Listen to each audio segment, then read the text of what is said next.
Nós estamos onde a notícia acontece. Muito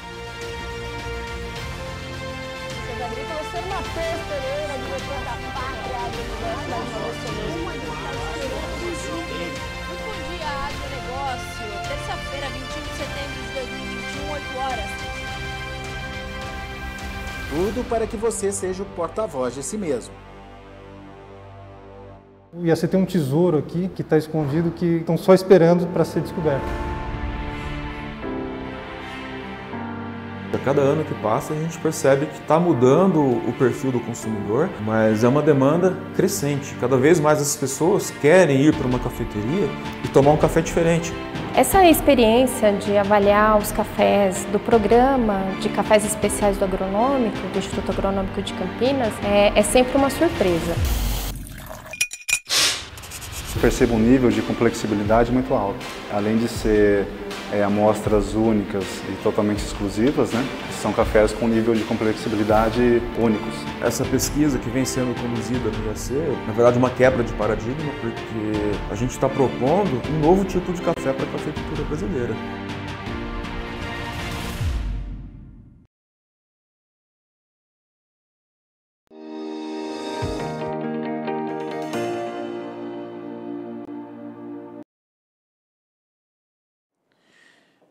Muito boa tarde a você que nos acompanha aqui pelo Notícias Agrícolas, no ar nosso boletim acompanhando o mercado da soja lá na Bolsa de Chicago.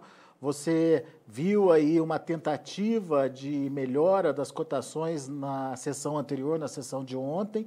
Hoje o mercado já devolveu parte desses ganhos e existe uma preocupação aí no mercado, principalmente em relação à demanda chinesa que não avançou da maneira que deveria avançar e com isso a janela de comercialização dos produtores americanos está ficando já apertada. A gente vai entender um pouquinho mais desse conceito e dessa preocupação do mercado, conversando agora com o Vitor Martins.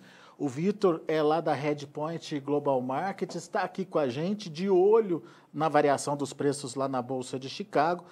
Seja bem-vindo, meu caro, muito obrigado mais uma vez pela sua participação conosco aqui no Notícias Agrícolas. Nos ajude a entender, Vitor. Primeiro foi aquela questão do furacão, da perda de estrutura lá no Golfo, os Estados Unidos não conseguiam embarcar nada, daí a China teve que vir procurar soja no Brasil. Agora que está tudo pronto, a China tem uma demanda tímida pela soja americana, né, Vitor? E isso traz que tipo de preocupação aí para o mercado? Boa tarde, Alexandre. Boa tarde a todos os telespectadores e colegas dos Notícias Agrícolas. Pô, Alexandre, realmente é muito preocupante, né? A gente pode ser pretensioso, a gente pode afirmar que hoje o programa de exportação de soja nos Estados Unidos, o programa de exportação de soja americano, ele está um tanto quanto doente e deve ser tratado com cuidado aí, e isso vai ser acompanhado semana a semana, e amanhã já vamos ter, né, novos números aí pelo USA, né, em termos de vendas semanais, e a gente vai poder realmente confirmar que o volume de soja exportada em setembro ele foi o menor volume para setembro desde 2013. Então, ele é um começo de safra nova mais lento nos Estados Unidos dos últimos 8 anos, né? Então, isso realmente é preocupante, sobretudo em um momento que, devido à constrição logística, né, de todo aquele embaraço, né, logístico e aduaneiro causado pelo furacão Ida, né, ali em setembro, basicamente isso trouxe o quê? Trouxe muitas rolagens de embarques que outrora deveriam ser embarcados, né, em seus termos, né, de embarques acordados previamente, tiveram que ser rolados e muitos até cancelados. E, claro, parte desse volume foi suprido de soja brasileira, o que fez aí os prêmios dispararem aqui nos portos, né, com essa sobredemanda da China pela soja brasileira para cumprir embarques. E não apenas pela própria China, mas muitas operações in-houses, que a gente chama, onde tradings, né, enfim, exportadoras, trading companies, realizavam o seguinte, cancelaram embarques, né, comprometimento de embarques para outubro, segunda quinzena de outubro, pelo Golfo, e vieram originar a soja dessa subsidiária aqui no Brasil. E aconteceu que, perfeito, foi o suficiente para poder cumprir esses contratos, a China se restabelecer e, claro, né, quem ficou um pouco mal aí nessa situação foi os Estados Unidos, que agora já está com 90% da capacidade restabelecida, a China já está 100% coberta para outubro, certo? E, basicamente, está em plena entrada de safra. Temos aí uma colheita que já é 10 pontos percentuais, Alexander, acima da média de 5 anos, né? Ou seja, já estamos falando de aproximadamente 35% a 36% colhido. Em Illinois, tem produtores que já passam de 70% colhido. Ou seja, já temos soja disponível no Brasil, nos Estados Unidos, no meio oeste americano, e que, claro, evidentemente, na falta de demanda externa, diga-se de passagem, China, que está em feriado, né? A demanda está ausente, a gente tem um mercado se precificando, né, com os fundamentos da oferta, que agora a sazonalidade é de baixa. Pois é importante isso que você falou, Vitor, porque a gente tem aí, como você citou, para outubro, uma China 100% abastecida, sem necessidade de sair às compras e, mais do que isso, de vir com voracidade aí no mercado. A gente tem uma entrada mais forte da safra americana que deve começar a acontecer nos próximos dias. A avaliação é que sempre que chega ali naquele ponto dos 50% para mais, já existe um volume consolidado de soja disponível no mercado e isso tradicionalmente afeta preço em Chicago. Então, assim, não tem mais por onde correr, né? Para onde correr, né?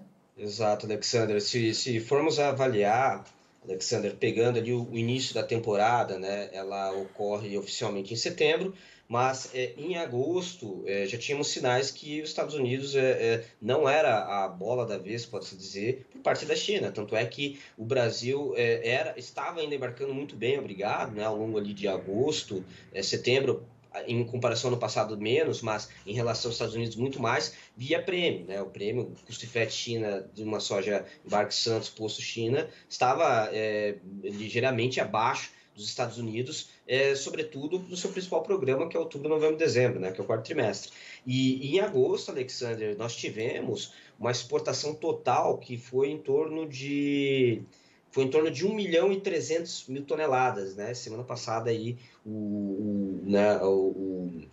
praticamente nós tivemos já um consolidado de exportação de agosto, que foi de apenas 1.300.000 toneladas, sendo que em agosto do ano passado, da temporada 2021, esse mesmo, que seria o final da temporada, né? 19 e 20 para a entrada da 2021, o mesmo volume embarcado era de 4,5 milhões. Ou seja, o que aconteceu? Além de embarcar pouco em agosto, muito do que deveria ser embarcado em agosto foi rolado para setembro. E durante setembro também foi embarcado muito pouco.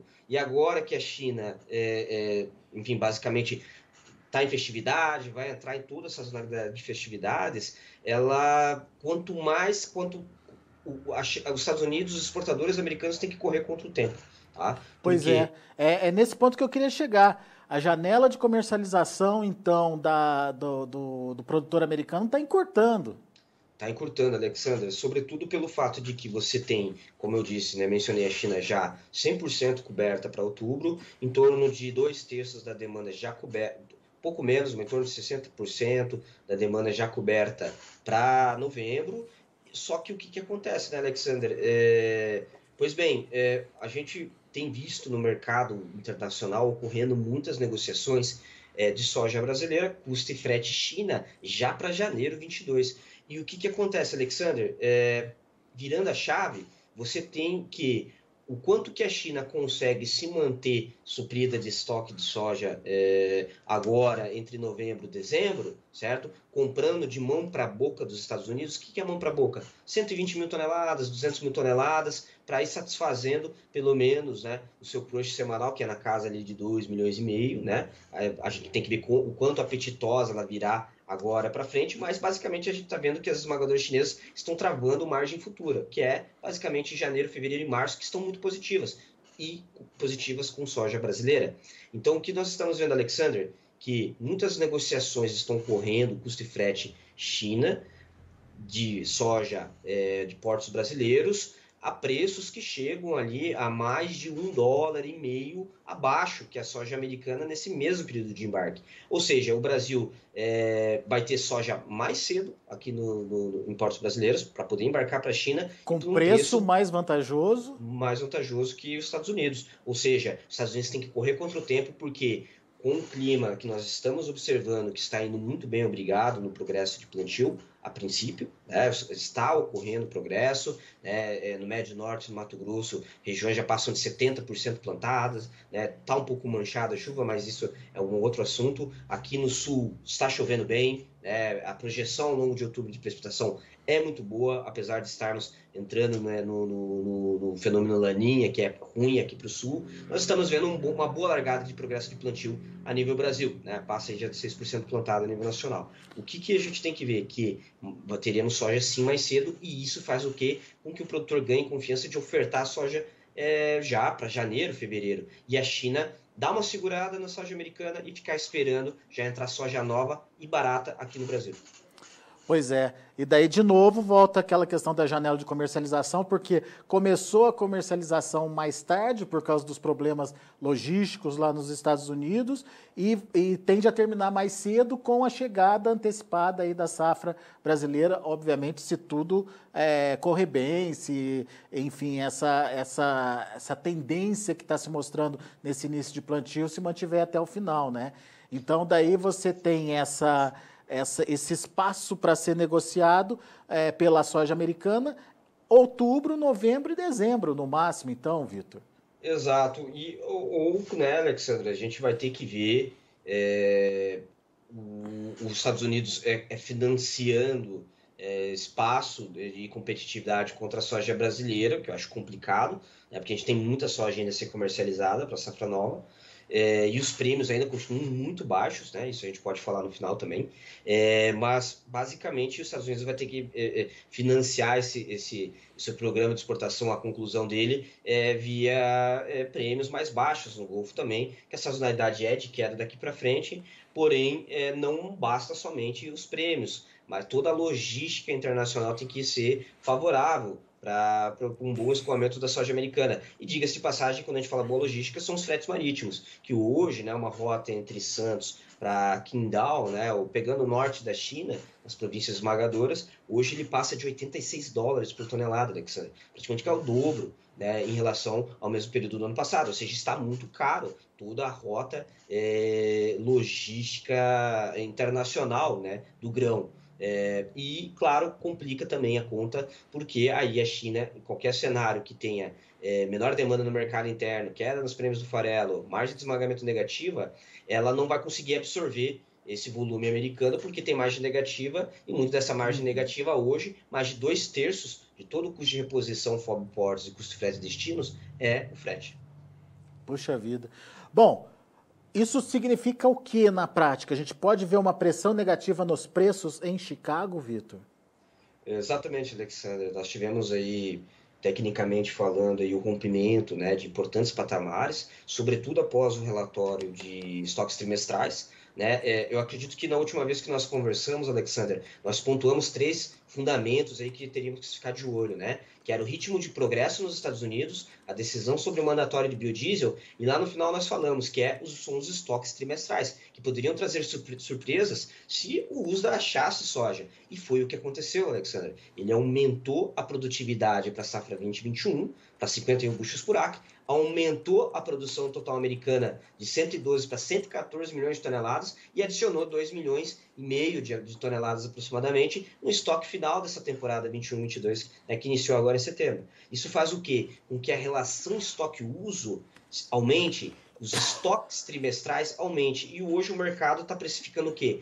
No próximo relatório do USDA, qual será o estoque global de soja, que hoje, estimado pelo USDA no último relatório de setembro, foi estimado em 98 milhões de toneladas, certo? 98,5. E agora o mercado está falando que vai passar de 101 milhões de toneladas. Ou seja, vai ser o maior estoque global de soja das últimas 3, 4 temporadas. Ou seja, temos um estoque global de soja crescendo e um programa, de certa forma, de maior oferta se transformando, se construindo, o que é baixista para o bushel. Se você for olhar que estamos numa sazonalidade de colheita, a intensificação da colheita ocorre geralmente a partir do dia 20 de outubro, ali entre dia 20 e 22 de outubro, mais de 50% da área de soja dos Estados Unidos é esperado que já esteja colhido, e uma safra que pode passar já de 120 milhões de toneladas. Atualmente o USDA estima em 119, mas o relatório de outubro, o USDA ele pode aumentar a produtividade das lavouras. E ele aumentando essa produtividade, supondo que vai para 51 bushels por acre, vai jogar a produção para cima de 121 milhões de toneladas, que é a maior produção dos últimos 5, 6 anos. Então, basicamente, realmente está tendo soja nos Estados Unidos. A soja realmente nova, que está entrando no mercado e vai ter safra cheia. Não vai ter a quebra que a gente esperava, porque, e por mais que tenha os estoques, o estoque de passagem vai ser 2 milhões de toneladas maior, porque o USDA achou soja, né, podemos dizer assim, no estoque trimestral, que surpreendeu o mercado e fez o mercado derreter, né, e romper aí um importante patamar de 12,50 que para o bushel novembro 21, que é a referência do spot. Pois é, daí ele voltou para os 12,50 ontem e hoje perdeu de novo. Qual que é o piso aí para o mercado, Vitor? Para onde esse preço pode parar e principalmente depois que esse dia 20 chegar, hein? Alexander, sazonalmente nós temos agora um rally pré-colheita, como o mercado diz, apesar de termos mais de 36% da área da soja colhida nos Estados Unidos, nós temos uma sazonalidade de um rally e esse fundo formou aproximadamente ali nos 12,30. Então é possível que nós observamos novamente níveis de 12,60. É possível, nós vimos aí um target de 12,70 para março 22, mas a sazonalidade ela dura pouco tempo e uma demanda que vai depender hoje muito do cenário macro, né? O mercado hoje de futuros em Chicago, né, na CME, ele está muito financiarizado e muito atrelado ao macro. Nós teremos um importante relatório agora, sexta-feira, né, que é de geração de emprego nos Estados Unidos, e se vir um relatório do caso altista para o dólar, que seria uma geração maior do que esperado pelo mercado, vamos supor 700 mil vagas de emprego gerados, a estimativa é de uma precificação, o mercado financeiro precifica isso como altista para o dólar americano contra, né, uma cesta de divisas, o que derrubaria, o que seria péssimo para as exportações americanas em plena colheita. Ou seja, nós temos a sazonalidade de colheita, nós temos uma demanda pela China duvidosa e nós temos um cenário macro também pejorativo, né, para as commodities, sobretudo para o programa de exportação, que é o índice dólar disparando para os maiores níveis aí desde 2019. Né? Então a gente está vendo o mercado, o índice dólar renovando máximas, justamente por essa questão de pressão inflacionária nos Estados Unidos e maior precificação pelo mercado financeiro, que o Banco Central americano tem que reduzir seu estímulo monetário, né, via compra de títulos no mercado secundário americano ou via aumento de juros, e que certamente é baixista para as commodities. Vitor, para apimentar mais essa nossa conversa, os bastidores já mostram uma intensificação daquela questão que a gente viu se transformar na famosa guerra comercial entre China e Estados Unidos, começando a surgir de novo. O que de concreto tem e o que de concreto isso pode trazer para a precificação da soja ou para o mercado de commodities, Vitor? Bom, Alexander, a gente viu, né, basicamente ali até a Caterina Tai, né, ela deu recentemente, ali foi na segunda-feira, ela deu ali algumas informações que possivelmente ela pressionaria Beijing, né, em termos de cumprir o acordo e não retroagiria em não enforçar o cumprimento do acordo que foi ali estabelecido na fase 1 do acordo entre o governo Trump, né, com a China, né, com Xi Jinping. Então, basicamente, vamos supor que a China ela ainda tem em torno de 5 bilhões de dólares que ela tem que ainda está originando de produtos americanos para poder cumprir com a fase 1 do acordo, né? E seria, evidentemente, também aí como você disse, Alexander, seria mais um ingrediente de preocupação em termos de que se eventualmente China e Estados Unidos entrassem em algum atrito. Como logo, quando o Biden assumiu, trocaram algumas farpas ali em fevereiro, né? O que não foi muito bem recebido pelo mercado de commodities, pela soja, né? Pela toda a atividade do complexo agrícola. Entretanto, aquilo lá era um período, né? Até então a China não tinha nenhum, né, impasse com os Estados Unidos, né? Já tinha retirado a tarifa de 15% e basicamente o programa americano estava liberado, né? E os Estados Unidos ainda estava atrativo custo frete China. Agora nós temos um cenário que os Estados Unidos não está tão atrativo daqui para frente, custo frete China, sobretudo para 22. Você tem um programa que está agora, que é a construção, né, do programa americano, né? 70% das exportações ocorrem na primeira metade da temporada, né? Então, dos 12 meses tem que ser no primeiro semestre, digamos assim, da temporada, que deve ocorrer 70% de todo o embarque, né, e performance da exportação americana. Então, qualquer tipo de imbróglio sino-americano, qualquer tipo de impasse político, não seria muito bom, né? Não seria muito bom. Então, estamos acompanhando também eventuais escaladas de tensões, Alexander, entre os dois gigantes aí, né? Pois é. Situação bastante complicada, portanto, principalmente quando a gente fala de precificação da soja. Mas daí você trouxe um alento para a gente, que é a demanda chinesa focada no Brasil já a partir de janeiro. Mas a que custo isso, Vitor? Enfim, a gente tem que ler isso, tem que entender isso como oportunidade para o produtor brasileiro? Alexandre, certamente, né? Hoje nós estamos vendo aí negociações, né?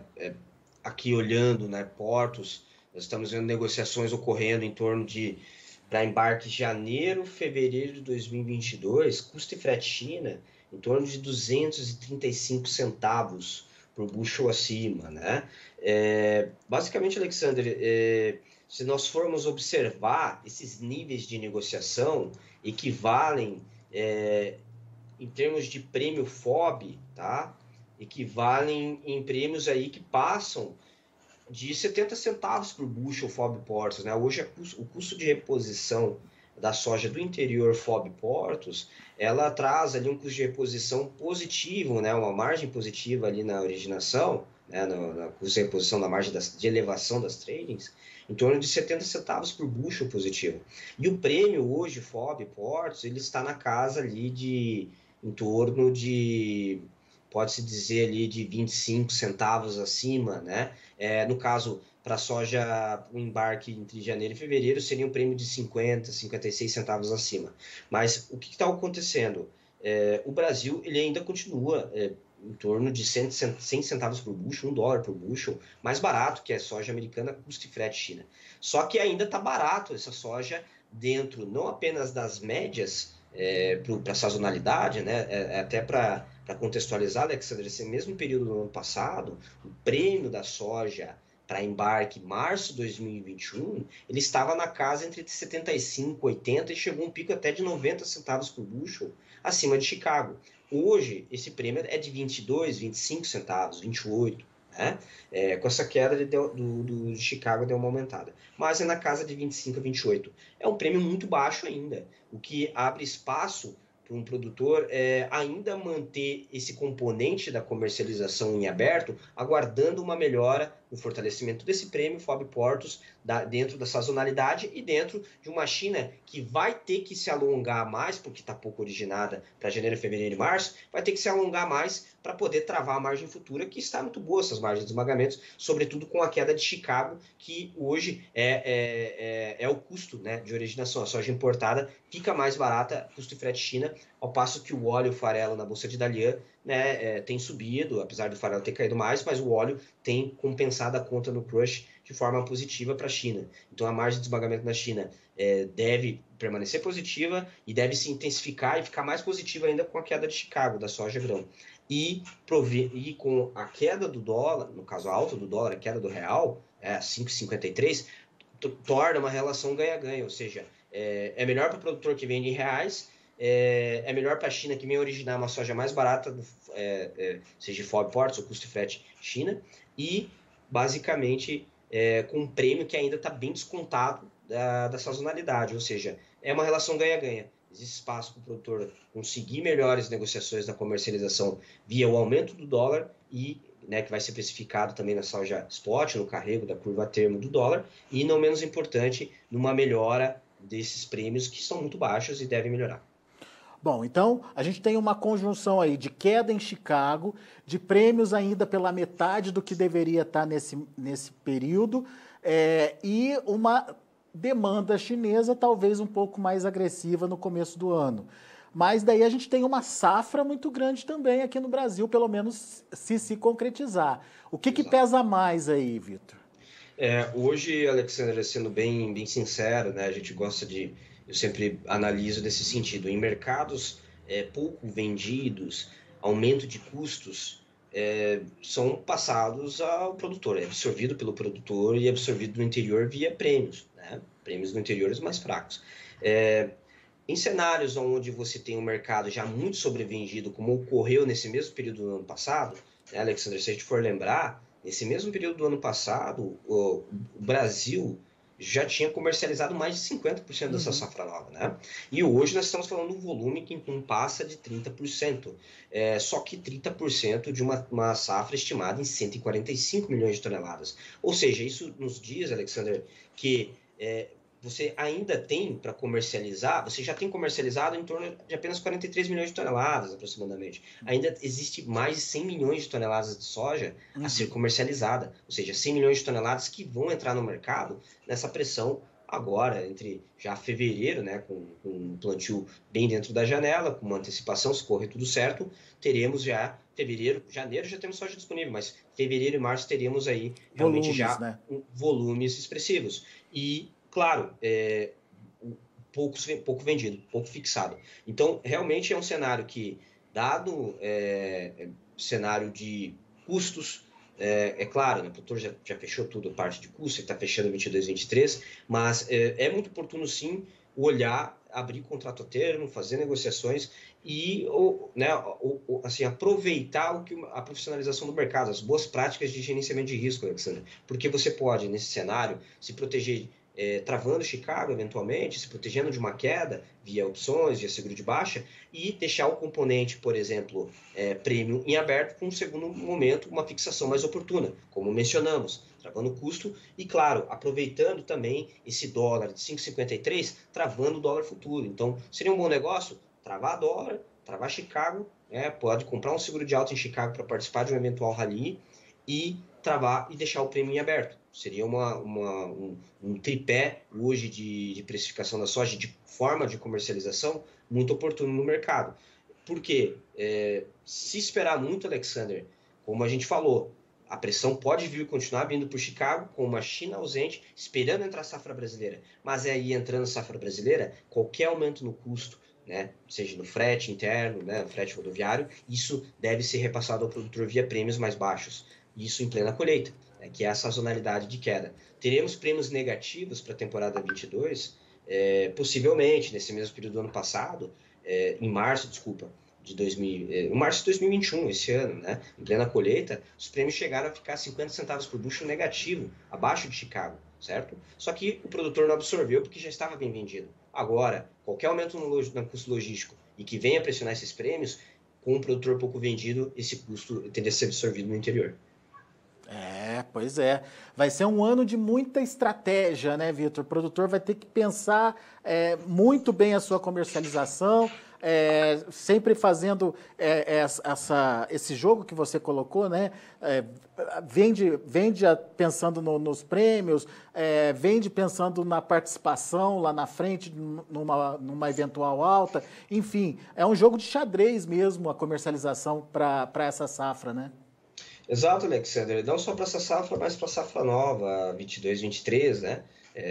Que vai ser, ainda está um pouco longe de falarmos, mas já estamos vendo boa atividade de boas práticas para gerenciamento de risco nesses vencimentos aí para entrega de soja fevereiro, março 23.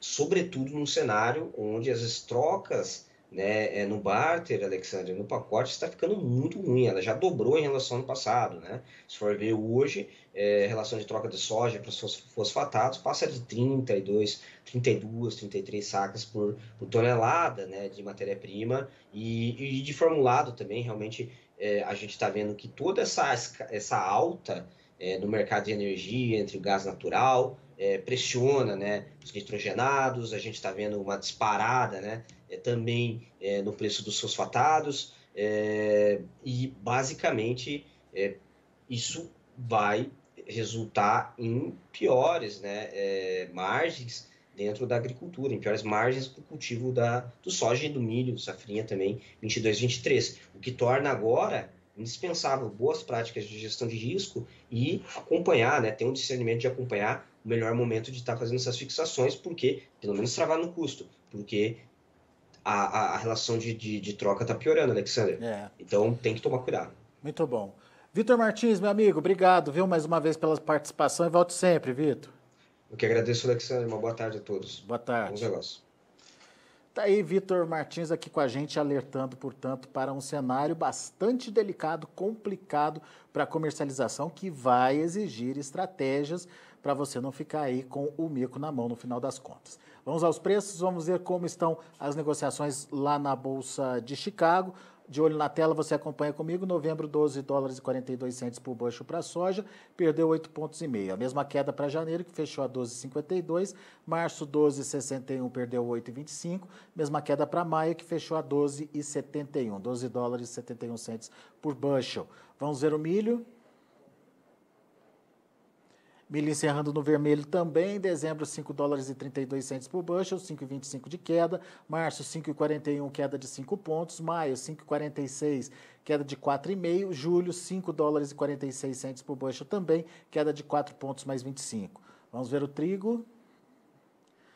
Trigo na contramão encerrou de forma positiva, mas foram ganhos tímidos aí. Você vê dezembro ganhando 1 ponto mais 25 apenas, a 7 dólares e 46 centes por bushel.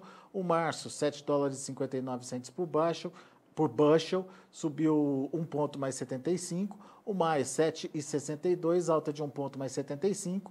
E o julho, 7 dólares e 46 centes por bushel, uma alta aí de 5 pontos. Esses são os números de hoje no mercado de grãos, lá na Bolsa de Chicago. A gente vai ficando por aqui. Eu agradeço muito a sua atenção, a sua audiência. Se inscreva em nossas mídias sociais. No Facebook, Notícias Agrícolas. No Instagram, @Notícias Agrícolas. E em nosso Twitter, @Norteagri. E para não perder nenhum vídeo, não se esqueça de nos acompanhar no YouTube e na Twitch, Notícias Agrícolas Oficial.